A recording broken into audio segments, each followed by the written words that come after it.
இயற்கையின் இயல்பில் அழகுண்டு, நன்மையும் உண்டு.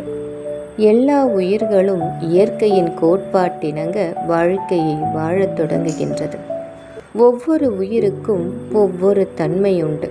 வேப்ப மரத்திற்கு ஒரு தன்மை, புளிய மரத்திற்கு ஒரு தன்மை. வேப்ப மரத்தை ஆலமரமாக மாற்றலாமா என்றால் மாற்றலாம், ஆனால் விரைவில் அழிந்துவிடும். ஒவ்வொரு உயிருக்கான தன்மையை பாதுகாக்க வேண்டும். ஒவ்வொரு உயிரும் முக்கியமானது.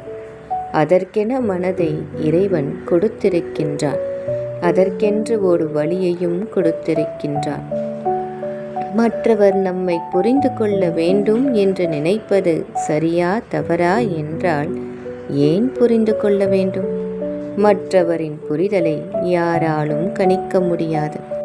நாம் மற்ற உயிரினை பாதுகாத்திடலாம், ஆனால் அதன் இயற்கையான தன்மையினை நம் செயலாலோ வார்த்தைகளாலோ மாற்றி துன்புறுத்தக்கூடாது.